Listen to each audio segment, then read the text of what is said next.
drum, the bigger drum that we use today is, we call that Tewaikan, which means heartbeat. And I always like to say it's the heartbeat of the nation. Because sometimes the drum gets going, it's the same beat as your heart. And then when you dance with that and on the earth, and there's a tremendous harmony with nature, and it brings the people together.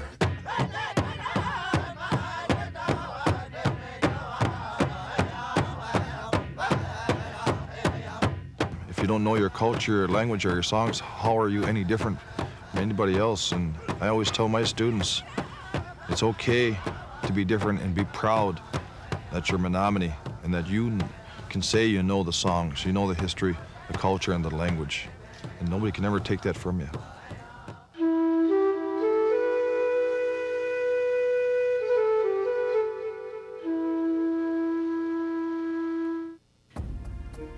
The Menominee lived in what is today the Upper Peninsula of Michigan. It was a land of rivers, forests, and abundant wildlife. Menominee men hunted waterfowl and fished in birch bark canoes, while the women gathered wild nuts, fruits, and berries. They also harvested wild rice, an important part of their diet. In fact, their name comes from the Algonquin word for rice, Menominee. In the summer, the Menominee stayed outdoors as much as possible and lived in log and bark shelters called lodges. In the winter, Menominee families stayed in dome-shaped wigwams made of saplings and covered with bark sheets. During the cold winter nights, the Menominee would tell stories of Metnopus. He was the cultural hero of the Menominee. He was right on par with Jesus. He was the son of the Creator. And he provided examples and know-how to the ancient people of how to live. He provided maple sugar. He provided the arrowhead points. He provided the most important medicine. And there's hundreds of stories about Metnopus and the way he operated. Europeans first came to the Menominee homeland in the early 1600s. In 1634, the French explorer Jean Nicolet made first contact with the Green Bay area tribes. Trade followed shortly thereafter. Contact with the Europeans for the Menominees changed their whole life. The trade items that they brought over, the Menominees became dependent on those. We no longer depended on the, say, the homemade items, axes and hoes and things like that. Trade with the Europeans brought 100 years of prosperity to the Menominee people. But it also brought an overwhelming exposure to European culture, threatening the very value systems of the Menominee. A person wasn't revered for their accumulation of wealth and notoriety. They were more revered by their ability to pass on survival skills. And they were revered for their goodness of their heart, to pass on wisdom and understanding. And these elements are probably still in place today, only we do it in a different manner. Despite the Menominee's strong sense of tradition and spirituality, the French aggressively attempted to convert some Menominee to Christianity and diminish the importance of Menominee culture. I think that as European contact came here, and they were constantly trying to convert them to their way of thinking because they were depicted as savages by these civilized, so-called civilized people. By the early 1700s, the English had taken partial control of the Great Lakes region. The Menominee and other tribes sided with the French and fought bravely against the British forces. The Menominees were more allied to the French than anybody else because I think they were treated better by those people. And to date, many of our family names, Guino, especially Beaupre, Law, a lot of these names are in our present-day families. Eventually, the French territory fell to the British in 1763. And as British settlers and traders streamed into the area, they began to ignore tribal trading customs. Many Great Lakes tribes became discontented with their presence. An Ottawa Chippewa chief named Pontiac started a revolt against the British invaders, but the Menominee did not support him. When the revolt was put down, the Menominee found favor with the British victors. The Menominee, now British allies, fought against the Americans in the Revolutionary War and the War of 1812. Shortly after the American victory in the War of 1812, the Menominee pledged their support for the United States. In return, the U.S. signed a series of treaties with the Menominee. As more settlers poured into Menominee territory, the Menominee eventually fell victim to U.S. expansionism. The U.S. created the Wisconsin Territory in 1836. In 1848, the governor of the area, Henry Dodge, urged the Menominee to leave their homeland for a western site. And the Menominees under Chief Oshkosh went to look at the land in Minnesota and came back and reported that this land was not fit for people, that it was not what we were used to living in. And Chief Oshkosh went straight to Washington to ask that the Menominees stay in Wisconsin and part of their Aboriginal lands. Chief Oshkosh negotiated the settlement of 1854, of which established the present Menominee Reservation, some 234,000 acres of land, comprised of forest, lakes, and streams, of which the Menominees were used to living in. To survive in this smaller land area, the Menominee used their own funds to create a small sawmill, which would prove to be the key to their future. By the late 1800s, the Menominee knew that milling their own logs would provide the best hope for their survival. We had a very strong economic base. People in the East needed lumber. We had it. So it was your classic market economy of supply and demand. We were fortunate. By 1900, our tribe was one of the wealthiest tribes in the nation.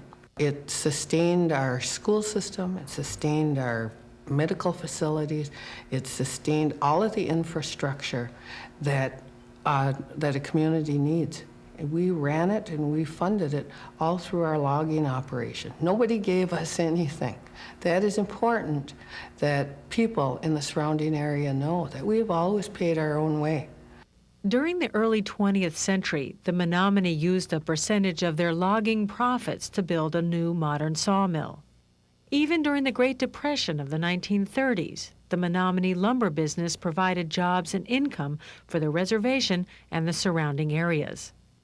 By the early 50s, the reservation population was on the rise, and the future of the Menominee looked hopeful.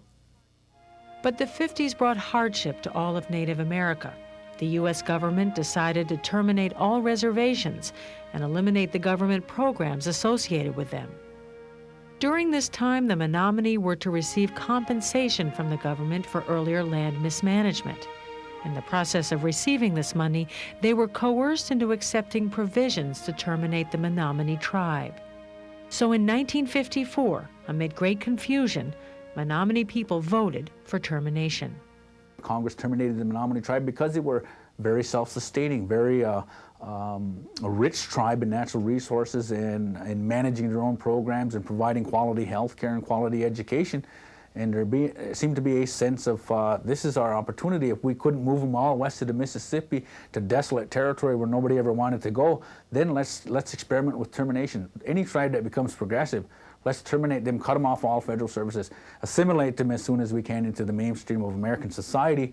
But when that happened, they cut off all the programs and we collapsed. Termination was disastrous for the Menominee. The tribe lost government education, health funds, and unexpectedly, hunting and fishing rights, which were still important to the Menominee way of life.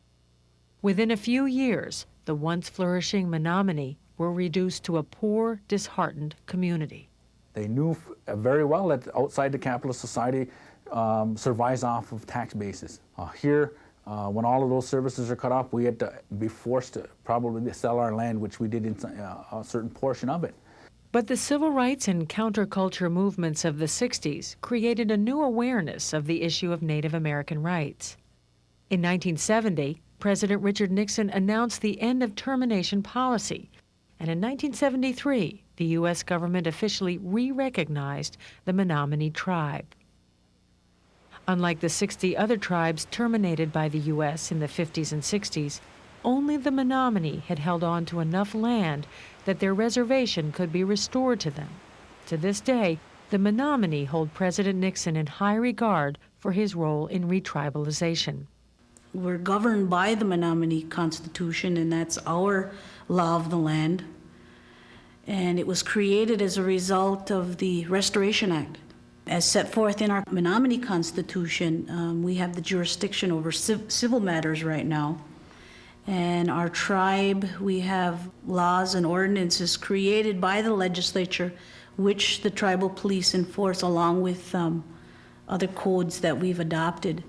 Well, when I look at our law enforcement facility in the branch over there, I look at it with pride, because what I see is actually the Menominee Indian tribal sovereignty in effect. Today, Menominee leaders are focused on improving business and education opportunities for their people. They've won legal battles to increase Indian awareness in local schools and have opened a successful casino which brings money into the community. But most of their employment comes from their forest and their modern computer-driven sawmill. Right now, I'm told by the fellows that know at Menominee Tribal Enterprises that we're cutting around 17 million board feet a year and selling it throughout the world. The continued success of their lumber industry comes from the Menominee's tradition and practice of conservation that will ensure a prosperous future. These trees are living things. They're like you. They grow and they breathe and they bear leaves like you bear children. You need what they generate, and they need what you generate. That's a cycle. That's a natural cycle. One of the very things that we're taught from the time we come out of our mother's womb is that if you're going to be in a position to disturb a natural cycle, you better be prepared to deal with it. We have preserved our lifestyle and we've lived within nature for 1,000 generations. The European contact that have come here has altered the environment, and we're paying for it now. If your forefathers had the ability to plan for 7 generations, I don't believe they would leave you right now in the mess that you are in. And the reason why we're healthy is because 7 generations ago, my grandfather said, I'm not going to leave this place in worse hands than when I've got it. Everyone wants a good standard of life for their children, but you also have to have the ability to fund what you think is a proper standard of living. That cash flow that we get from the gaming operations gives us an opportunity to build basic institutions that Congress normally does not appropriate to us. But all we want is that equal opportunity, that fair chance, and gaming provides us with that opportunity. And if I can put people to work and get them off of welfare, build their self-esteem, get them into an educational institution, then I'm constructing the future, and I'm building a foundation that won't be washed away by politics. Because mainstream America has so many inaccurate and negative conceptions of Native Americans, building self-esteem may be the biggest challenge facing the Menominee leaders today. I grew up in Chicago, and there were a lot, as a kid growing up, of people thinking that Indians lived in teepees, or that we were all killed off, that there weren't any around, that we dressed with the deer skin still, and that there was probably some gigantic wall that separated Indian people on reservations from the rest of the world. And I got questions from adults like, well, can you get on and off the reservation? In addition to the negative portrayals of Native Americans in the mass media, Many older Menominee still remember attempts by the U.S. government to change Native culture directly. So we had the boarding schools that had a major devastating effect on our older generation, which would be my grandparents. They were forced to not speak their language, and they were removed, for the most part, from their family life. That element of unity and family was destroyed at that point, of culture and language. At least they attempted to. I was taken to the school, and I was promised that I wouldn't have to stay there. They would come and get me on weekends. So I thought, well, that I probably would be able to handle, but that didn't happen. The missionaries, the teachers, they felt that we should stay there. And the longer we stayed there and the longer we stayed away from our parents, the better off we'd be. And of course, our parents believed that too. It wasn't until years later that it finally dawned on me what had happened to me, that I really forgot who I was. After a while, I even forgot who my parents were. After a while, it got so, I can remember one time my mother came to pick me up and I hid. Low self-esteem, coupled with poverty, have led to a problem which the Menominee share with many other Native American communities. The European people brought one of the, not only disease, but they brought the other killer, which was alcohol. And today we're still battling alcohol, and it's killed a lot of our people. It's caused many hardships in the family, and we're still battling that, and we're starting to see some daylight. When you make alcohol or drugs readily available to people that have experienced frustration, that people that have been on the low economic ladder, that are only allowed menial jobs, minimum wage, low entry level, there is that readily available thing to get rid of your suffering and get rid of your sorrow and get rid of your misery by crawling into a bottle or going for the drugs. The Menominee are making great strides in helping their people deal with and alleviate the problems of alcohol and drug abuse. This new rehabilitation center is one such example. Within this modern building, Menominee tradition and art is integrated to create a nurturing environment.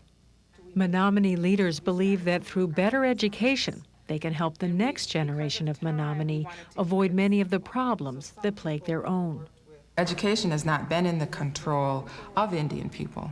Education has usually been through the Bureau of Indian Affairs, through missionary schools, and the local people have not had a voice or a say in the education of their own children. When I was in high school and I was taught U.S. history, it had no meaning whatsoever. Maybe had someone told me basically where, if they put it in perspective for something that I could relate to culturally and historically, maybe then that would make it more meaningful. So that was my idea of teaching U.S. history, and I do use the text, but I also bring into the curriculum the events, not only the modern current events that are happening to the tribe, but also the history as I know it to be.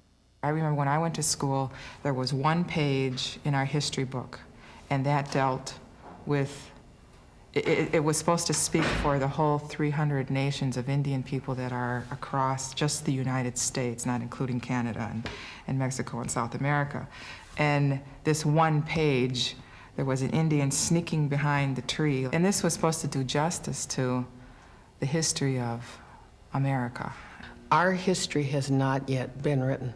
That's what we at Menominee School District are trying to do in the Social Studies Department. And in fact, the children who've gone through the Menominee Indian School District 18 years now, they know more about their Menominee history and Indian history than their parents do, because their parents were not given the same kind of background that we're giving our kids today. In addition to teaching history, the Menominee work hard to pass on traditional knowledge as well. You have to have a lot of knowledge and wisdom in order to come to the point that we have now and still listen to the Creator, and you still operate with the tools and the wisdom that He provided you. And these tools and wisdom are going to take us into the 21st century. And we're going to be able to pass this culture and everything on that was given to us. You're told to worry about now, worry about wealth, materialistic things. We don't have that here. We're taught by our cultures and traditions that we all own this together, and we all have the duty to preserve it. What the Creator provided for you here, you must take care of that first, and it will take care of you. In Menominee society, traditional heritage has always been closely linked with artistic expression. The drums it's the heartbeat of the Indian people, and I'd like to keep it going, I want to keep hearing that heartbeat, See, this drum, they use now today, they use it in the sweat lodges for singing, for praying. And this is the 6 directions on here. This is the north, the white's the north, east, south, and west. Then the green is Mother Earth. Then the blue is the Great Spirit. They say that all drums got a dream to them. I added to this drum myself. I put a dream catcher in the back here so it catch the dream while they're singing a song and the prayers and hear the prayers and everything. Well, I come from generations of beaders. My mother was raised by her grandmother who did beadwork, and then she did beadwork, and so I do beadwork, and now my 9-year-old, I got him started on loom work. The Menominee Indian High School is very important to the education of our Menominee students in terms of their heritage. The students excel very well in the fine arts, and I think it helps balance out the academics for them and gives them an avenue of self-expression. I teach the traditional crafts as well, which then gives them a sound basis for how we did things historically. For many Menominee leaders, the highest educational priority is the teaching of the traditional Menominee language. Nimak, sekin na nakane bamas kapehe. Mak sekin na nakane. Bamas kapehe. I've been teaching the language for 14 years, and to me, language is the key to the Menominee people. It's the crux of the culture. It's the #1 thing. And if we lose our language, we lose, I think, all of our identity and our spiritualism as a people.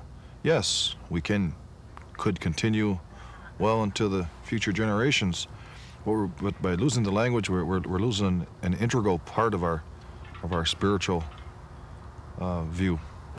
I think the language in our culture is really important to learn, because if we ourselves don't keep it alive, no one else will, because there'll be no one else will keep our culture and language alive. To really preserve our language, it takes 110% commitment on each individual that wishes to pursue it.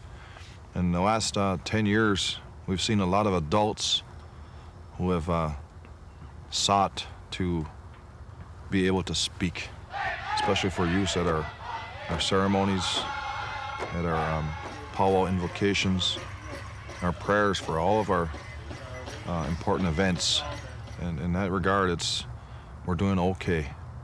Both younger and older generations of Menominee are optimistic about the future of the tribe and are strongly committed to serving their tribal community.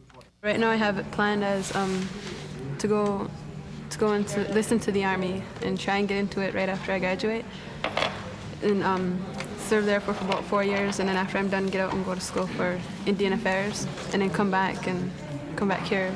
Lots of people. They come here, they visit this around here. They say we are proud people.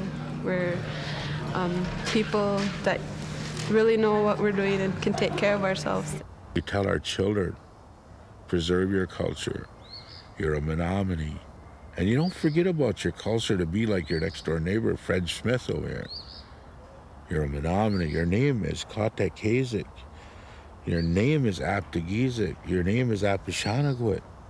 I tell the little children that I tutor, you come from the Menominee tribe.